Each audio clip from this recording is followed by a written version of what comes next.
Steve, I understand that it's left to the commissioner to speak to any specifics about the CBA, but as the owner of the Baltimore Ravens, what can you say to the people of Baltimore, who you know is mostly blue collar, who scrape together dollars to support your team, who can't understand how it is that so much money cannot be divided to the contentment of those parties involved? And as a follow-up, Dick, I'd just like to ask you, when Steve's done, how's business? As far as the fans go, I know this is a horrible part of any business, but when you have fans involved that are committed to it, then yeah, I'm sensitive to it.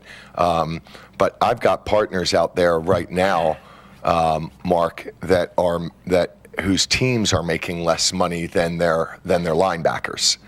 And so I think we've got an acute problem here with the general profitability of the teams. We always knew this was not a big cash flow business, but when you've got guys like Jacksonville tarping up 10,000 seats to stop blackouts, when you've got teams that are voluntarily staying at the minimum of what they have to spend on the salary cap in order to not go upside down financially, then we already have a structural problem. So I don't expect the fans to take. I don't know what side that the fans are going to take. 3 years ago, if we hadn't done the deal, we would have forced the players to strike, and you would argue that then the fans would take their anger out on the players. We did a deal, and we did a bad deal, and we didn't understand it at the level that we needed to, and the implications that it was going to have, and obviously, by the time we did, we were already into the deal. So that puts us in the unenviable position of this thing ending in a lockout as opposed to a strike. And I certainly bet that most of the anger is going to go towards the owners. But I see the St. Louis team up for sale for a year and a half, and I think they started at $900 million. And I think that they're now looking at somebody to buy them for $600 million. And the reason is because there's no cash flow. So if we don't get this thing back to the point that the teams can all cash flow enough that they can go into a bank and look at that statement and say that's a solidly run business, not team, then there's long-term problems for the league. And unfortunately, we're going to have to address that, and it's going to cause some pain for a lot of us, maybe. In terms of the Baltimore Ravens, in terms of where we are in business, we're doing fine. I mean, we've been able to sell all our tickets. We've been able to sell our suites. Sponsorship dollars are basically flat. So we're doing well compared to other teams around the league. But I'm focusing on revenues, not expenses. Just because we're still doing well in revenues doesn't mean we're generating a lot of profit. Because we do spend a lot of money as well. Steve, through this process, how uniform do you feel the owners are together in that? And is there concern that when you talk about a Jerry Jones or Dan Snyder who maybe has the money to spend, and you talk about an uncapped season, that maybe they can put more money out? And then the other owners, you talk about Jacksonville and some of the other small market teams. It seems like maybe a lot of owners maybe have different wish lists and going into this. How uniform do you think you guys will be? I can't speak to the other guys. All I know is that we needed 24 votes to opt out of the deal.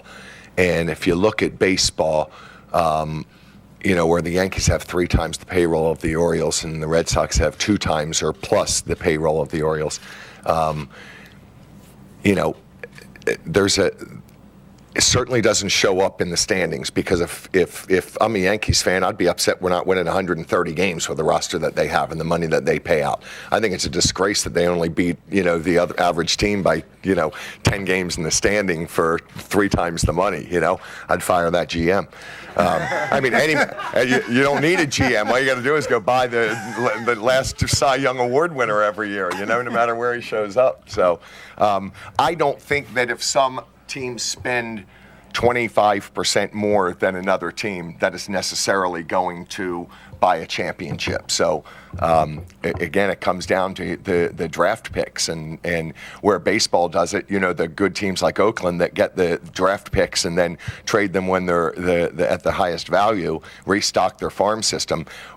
That's what we're really trying to avoid here when we go into this thing to try and restructure the league, is to get we want to be at a point where teams are not selling off their star player in their fourth year because they can't afford to sign them to their second contract. Getting guys, drafting them, getting them good, and then being able to sign them to that second contract is something that we want all the teams to still have the ability to do. Ozzie and John, or whoever wants to chime in, looking at this year's rookie class specifically, Orr and Webb, how did they perform in your eyes? Did they meet your expectations, exceed them, and what do you hope to see from them next year?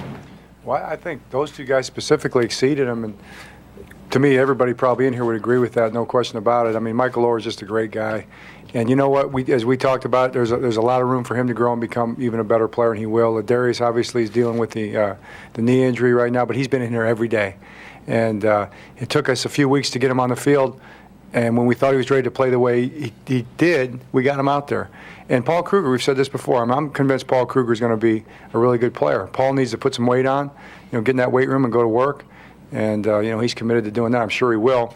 We're going to have a close eye on him in there for sure. And, he'll be becoming that guy that we want him to be on the edge of the defense. And even you look down the line, a guy like Jason Phillips is going to be coming back. Devon Drew is going to be a good player, we think. Those are kind of developmental guys. So just from a coach's standpoint, compliment Ozzie and his guys. I think the last two drafts have really kind of built the foundation of the football team underneath some really good veteran players, and we kind of go from there.